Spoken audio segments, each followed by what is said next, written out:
Hi, everyone. Welcome to the Dangerously Optimistic podcast. This is our first episode where we will be talking about lessons from the South. I am from Texas. Damaris here is from Florida. We're going to be talking about the privatization of public education and how we can resist it. My name is Ayaan Moledina. I am on the policy team at Students Engaged in Advancing Texas, where we get to work on getting students a seat at the table and advocating for our stories to be included in the policymaking process. I'm also a junior in high school here in Austin, Texas. And my name is Damaris Allen. I'm the executive director of Families for Strong Public Schools. We're a statewide organization that advocates for public education in Florida, which is quite a task in both of our states, right? So one of the reasons we wanted to come together today and just do this podcast in general was because Florida and Texas are really great at exporting bad education policy. And we fight every day to change that reputation. And so we're going to talk a little bit about what is happening and what has happened during session in Florida today. But first, I'm going to lay out where we started. So last year at the end of session, like a lot of states, we were late into the year and we hadn't passed a budget. And that was unusual because one of the main things our legislature is tasked with doing is passing a balanced budget. So late in the session, we hadn't passed a budget, and in the middle of the night, they tacked on some policy that didn't pass or didn't even move all during session onto the budget. And that was the ability for schools of hope to co-locate in our public schools. And these schools of hope were schools that they were charter schools. There were a certain number of charter schools that were approved by our state board of education, and then they could co-locate in the schools. And as I'll tell you later, where it really got bad was in the rulemaking from our Department of Education. And so in addition to that, we have a chronic underfunding of our public schools ever since we haven't been restored to pre-recession spending. We consistently pass budgets that fail to keep up with inflation.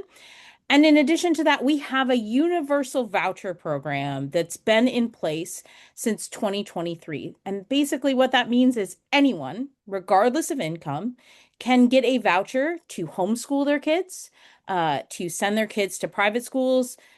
And this is really important. These private schools aren't even necessarily accredited, nor do they have teachers who even have a degree. And so we have a voucher program that's kind of off the charts. And so that's what we started with when we started session. That is a lot. So that's how session started. What happened throughout session? And this is the crazy part. Really not a lot of anything. Hardly any bills passed. There was a repeal bill filed for the co-location and it didn't even get heard in committee. There was a repeal bill in both the Senate and the House, and neither of those bills were even heard in committee, which is absolutely crazy, as you can imagine. Yeah, Um, can you explain a little bit more about co-location and what that entails? yeah.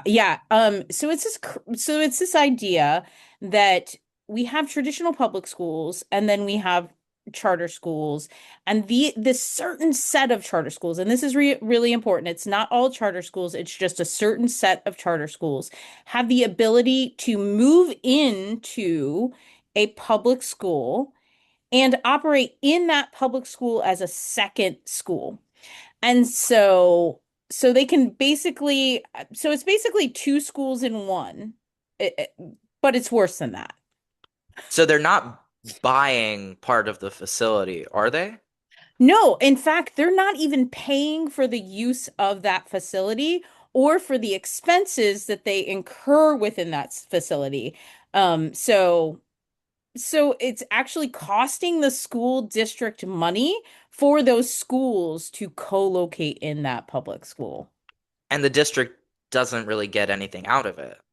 No, and in fact, the district really can't even do anything to object. They can offer, and this was thanks to the State Board of Education rule, they can offer another school in its place. They can object for material impracticability.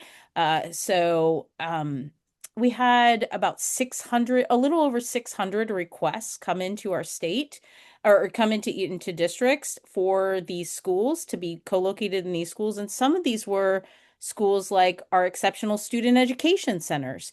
And so obviously the district said, no, we can't do that in these schools because the schools needed smaller class sizes, but they were showing up on the spreadsheet as under enrolled because they had smaller class sizes out of necessity. So if that charter school is sharing a campus with a public school, are the students at the charter school coming from that public school? Maybe.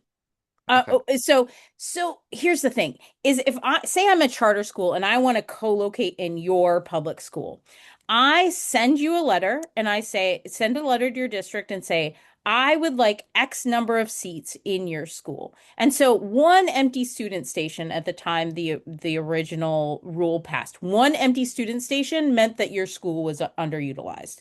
So say you have one empty classroom. I can send a notification to your district and say, I would like all 36 seats in that classroom or whatever number of seats in that classroom. And you would have to give that to me. And then I would see your plans. And so I'd have to have contiguous space. So say you had two empty classrooms in two different parts of the school. You would have to move your entire school. So I could go into two classrooms next to each other. I wouldn't have to prove that there was a need, that I even had any students. I would just automatically get it with or without students. And I would have access to data systems. So I might be able to peel off students from your school because the other piece of this is like, say I wanted to renovate the two rooms that I got from you. You would have to pay for it as the school district. So if say I said, "Oh, these floors are not acceptable. These classroom walls need to be painted." You would have to pay for it. And if you didn't agree to get it done in a timely period, I could just submit the bill to you for having done the work on my own. This is bizarre. Like I'm so mind blown right now, and I don't want my Texas legislators to hear this because I know that come 2027 in January they will file a bill to do this.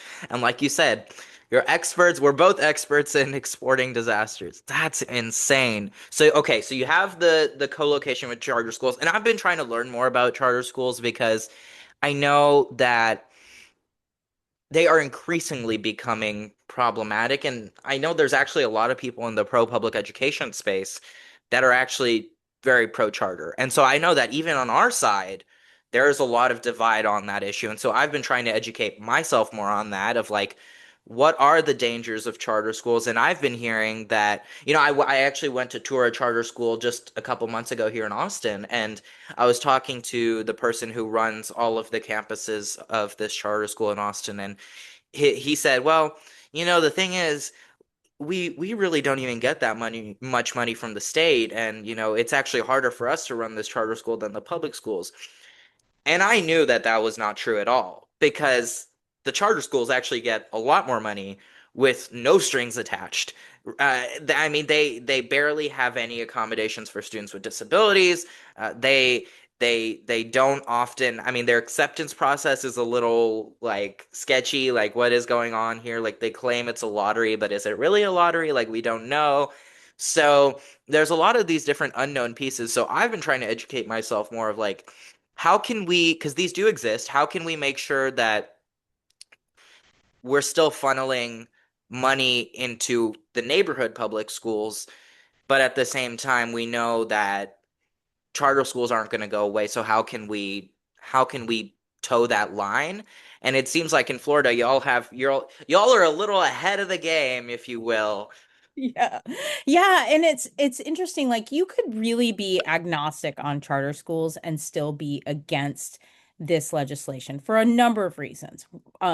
One, bottom line, it hurts our public schools. This is going to be an expense, if you are a person who believes the money should follow the child, then you should believe the expenses do as well, right? So the money's following the kid, but the expenses is not. So if these kids go to this charter school, the money goes with them, but the expenses haven't followed. That is left with the district, which means that students who are in the district are going to lose out on opportunities because they're sending additional money over to this other system.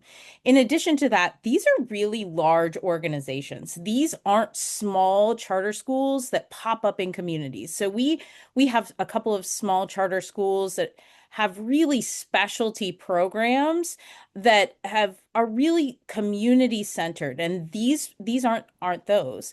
And that really puts these really large corporations at an advantage above those other schools, because think about it, they no longer have to pay the full expense for being in this school. They get the benefit of being in this school, of the kids seeing, oh, this looks shiny and new, and they can encourage their parents that I want to move over to this charter school because they have more computers or they have a brand new classroom or whatever. And so it really puts them at an advantage. And then the other piece of this, and this is really, really important, in the state of Florida, I think it's really always important to go back to data. In the state of Florida, if you look at our graduation rates, um, charter schools this year performed 15 points below our public schools. And so in a number of districts, the charter school graduation rate brought down the public school graduation rate because charter schools are considered public schools in the state of Florida. And so, if we're really serious about making a level playing field, we have to make a level playing field. We can't advantage one system over the other. And we definitely can't use it at the expense of another. And to your point, traditional public schools are still the only schools that have to accept all kids, regardless. So let me ask you this. So a lot of times we hear like, well, students oftentimes need special programs or things that fit their interests, their abilities, their aspirations. So, for example, in Austin ISD, we have the Liberal Arts and Science Academy, which is a magnet school that, students who are interested in STEM fields and in liberal arts can go to and apply to and get into that school. We also have the Ann Richards School of Young Women Leaders, which is an all women's Mhm. school that is dedicated to like liberal arts for girls and also includes some STEM programs. So these are public schools that are magnet. So my question for you is, what is the argument for why charter schools are needed if we can have schools like that? Yeah, I think that's an excellent question that I don't know the answer to. And in fact, what's fascinating about this co-location thing is a number of the places that were requested to be co-located were magnet schools. They were IB programs, they were arts programs, they were STEM programs, they were STEAM programs. And in Florida, we have open enrollment, which means that you can go to school anywhere in the state of Florida. Like you can cross districts, you can go to a different school. So in a weird way, this schools of hope idea that we're co-locating public schools lessens choice. So if you're serious about choice, you think about it. If I have a STEM high school with 150 extra seats, that means that I can take 150 more choice students next year, right? If that charter school, this school of hope, is co-located in it, those seats are gone. That means kids can't choice into that school anymore, or we can overcrowd classrooms. And so we've really gotten to the point where the more things we're doing, we're actually taking away choice. And I don't think we're talking enough about that consequence. Wait, one thing you said just confused me so much, not because you said it, but because of the idea of like open enrollment. I did not know that about Florida. So that sounds like as much school choice as you would need. The voucher school choice doesn't make sense to me if you already have this. Like in Texas, like you can go to a school outside your district, you can request it. chances are, I mean, you may or may not get accepted. You can also request to go to another school inside your district. Again, you may or may not get accepted based on their capacity. Most of the time, people just stay at the school that they're zoned to, and if you don't like it, you move. But that's just how long has that been going on? Uh, as long as I can remember. Seriously. So even when I was in, which was 1,000 years ago, not like Oh, you who's still no. in high school, but when I was in high school, we didn't have a performing arts magnet high school in my district.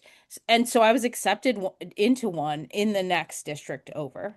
I didn't end up going there, but I could have because we didn't have a performing arts ballet program anywhere in my district. And my district is huge. I'm in the seventh largest school district in the US. So, but I could still go to the next district over. Now, there are restrictions, some restrictions on that. Like if the school is overcrowded, you can't get into the school.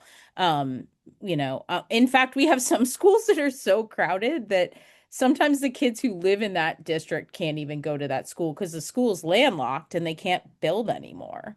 And see, so that was going to be my next question is how has this been proven to be problematic, right? Because if you're thinking about all of these, I mean, depends on the numbers, but if you have a lot of students leaving one district and some of them staying, I'm wonder if there are disparities between black kids and white kids or brown kids and white kids, like who is leaving the district, who has the ability to commute to that district, right? Like things like this are the lower income students the ones being left behind, and in turn does that mean that that district is being less funded? Because I know in Texas we fund based on attendance, not enrollment. So the state will pick one random day and see how many students are there, and if 10% of the students are absent, then they get 10% less funding. And so, I mean, I wonder if that's a Yeah. challenge. Yeah. Yeah, it's the same. So we fund the same way. We fund by the number of students in the seat. There's four counts over the course of the year, and the funding follows the child based on that count.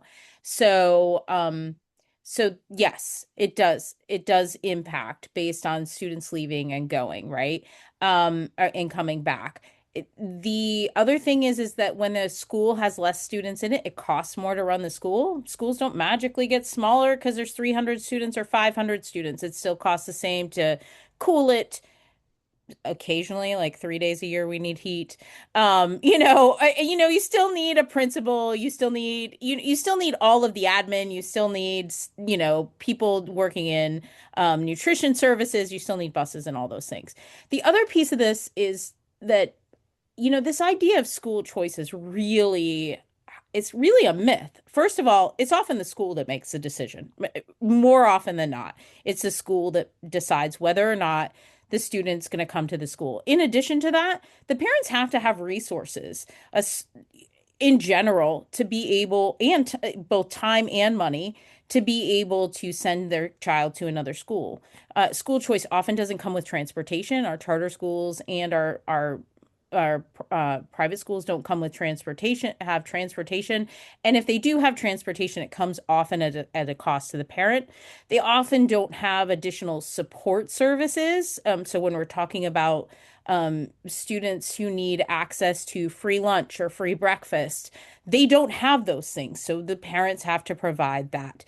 Often they have things, both charter, sometimes public school too, but both charter and private school often have school uniforms, and that's an additional cost. So there's all these barriers to entry that we don't really talk about that makes school choice not accessible to students. And then when you add all of this choice on top of, to it, what'll happen is public schools start to close, and then we'll start losing access to public schools in our neighborhood. So we have one district in my county that doesn't have a single traditional public middle school. So the students are bused. And when you consider my county is literally the size of the state of Rhode Island, we're 1,000 square miles.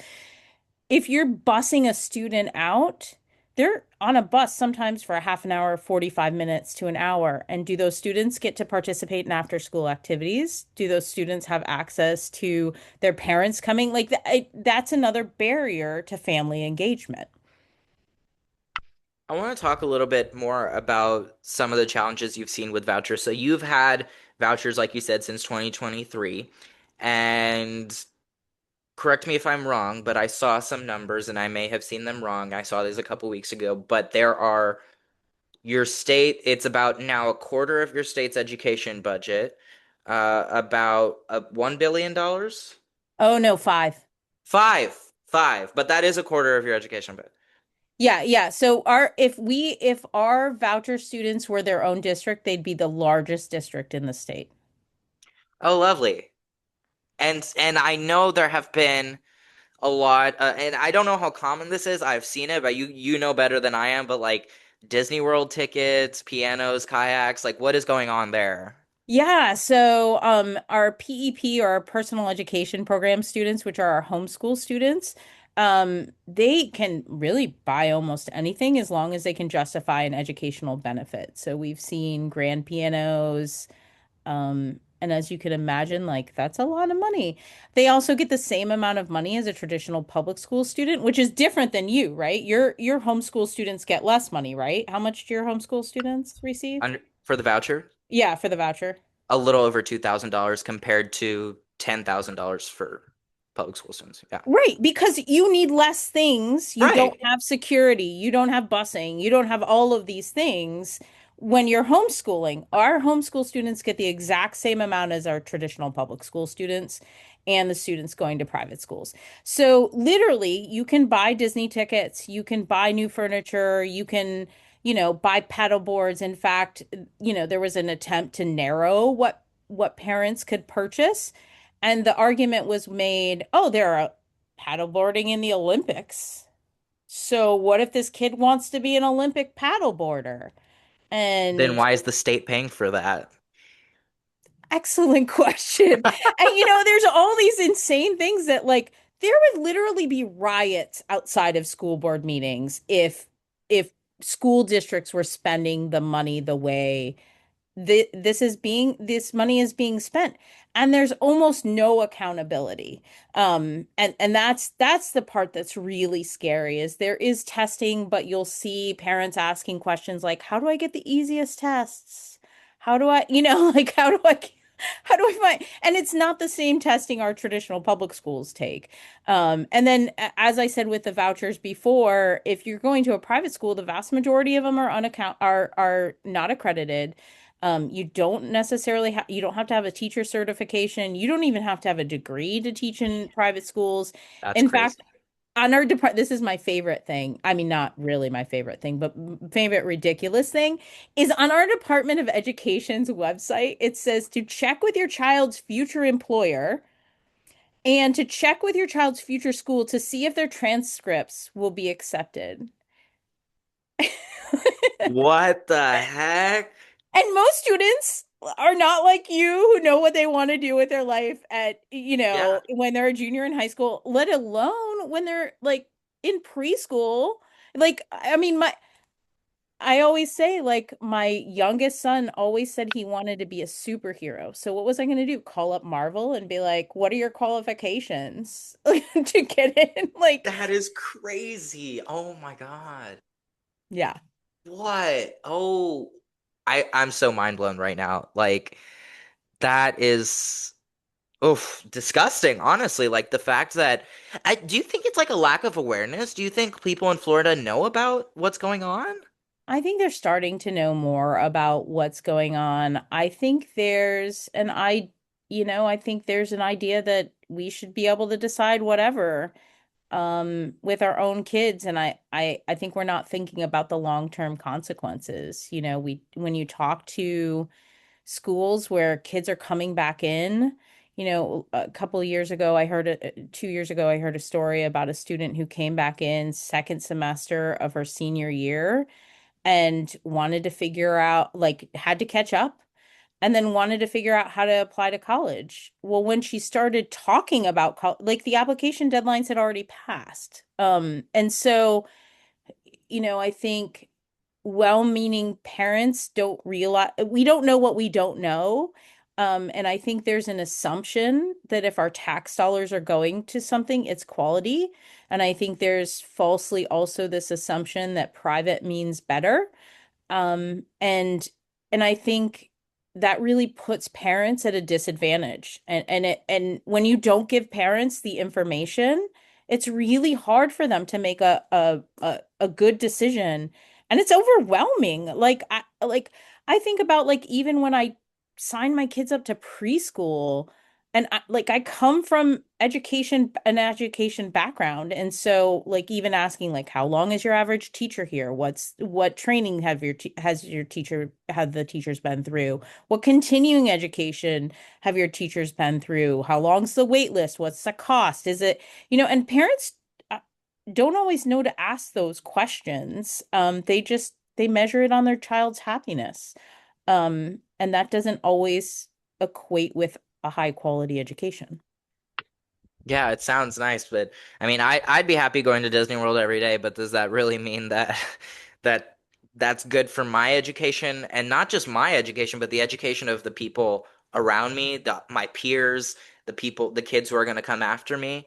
So that is, yeah, I think it's also like you haven't had this program for that long. And so Right. I think that there is still a lot of education that needs to be done among public education advocates and folks who just care about public education. But it's also crazy to me that just within 3 years of the program being established, that the budget's already $5 billion just for that program. I mean, that's insane.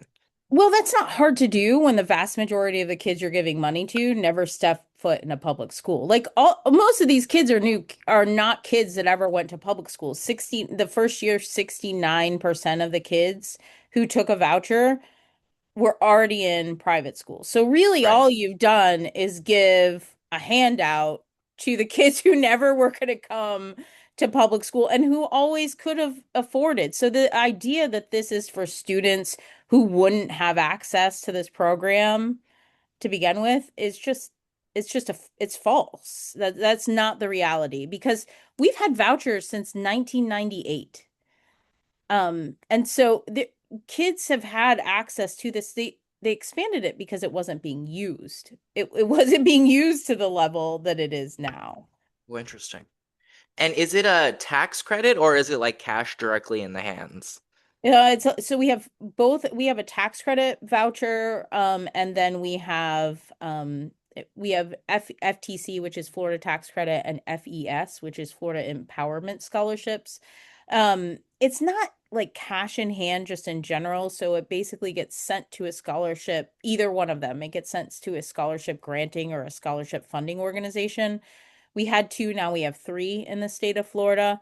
It gets sent to them, and then depending on what you have. So if you have a private school, it'll get sent in a check to the private school, and basically the parents have to endorse it over. If you have a homeschool, then you can submit receipts or you can buy things off of a marketplace. It's kind of like Amazon. Except you can't get cheap things. Like I've heard that like you can only get like really nice headphones. You can't get like $10 headphones. You can only get like $200 headphones. Interesting. So I guess that's how they're able to use it on all those crazy things because they just have to submit the receipts for it and the guidance is so broad. I'm wondering, and I know we're almost out of time, so I'm wondering like are there any conservatives in the legislature who have been opposed to this? Oh, yeah, and that's the thing that's crazy about what didn't happen this session. Is this session our auditor general said whatever could go wrong with this system has gone wrong. That's a direct quote from our auditor general. And so Senator Don Gates proposed a bill that would really, it was a fantastic bill. He is a conservative that would have put some parameters on this crazy spending. In fact, on any given day, we don't know where 30,000 students are that we are funding, right? So, like, it gets worse. And so he wrote this bill. It sailed through committee and it passed unanimously on the Senate floor. The problem is there was never a companion in the House. And so the really good bill died. And what the sticking point for the House was, is that what he did was so our vouchers come out of the general Florida Education Finance Program fund. So he put a separate line item for vouchers, and the House did not want to put a separate line item for vouchers because it would limit vouchers. Now, the ironic thing is there is always a cap on public school spending. We are always limited by a line item. But for some reason, it's not okay to put a line item cap on vouchers. I wonder if these people see the irony because it seems like, I mean, you just laid it out in the last 30 minutes. You laid it out so clearly. I mean, how could anyone not see this, right? Yeah, that's the question I keep asking myself. And what gives me hope, and I think that this comes to the dangerously optimistic part of this, is what gives me hope is that people care. People are angry. The the issue is that the lawmakers aren't listening. You know, when we look at the schools of the co-location, we had hundreds of thousands of people writing in and calling in. Like literally every Thursday, we have people calling in. We still have people consistently calling in and writing and emailing about the budget. We still have people consistently calling and writing and emailing and talking to people about vouchers. At some point, we are going to hit a tipping point where they're going to have to answer for this.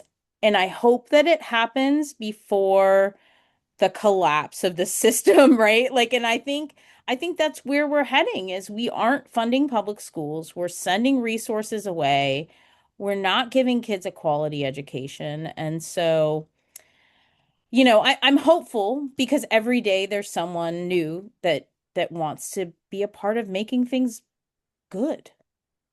That's why we're here. And I think that is an incredible note to end on. And I am so happy that we had such an amazing first episode of Dangerously Optimistic. We're going to keep talking about resisting the privatization of public education in Florida, in Texas, and all across the country. And we'll be back next time talking about Texas. So I'll have lots of amazing things to share about what's going on here. So, to our listeners, make sure to keep an eye out for our next episode. Reach out to us if you have any thoughts, and make sure to share this far and wide so that we can keep continuing to support our public education. You can find this podcast on YouTube or anywhere that you get your podcasts. All right, we'll see you next time.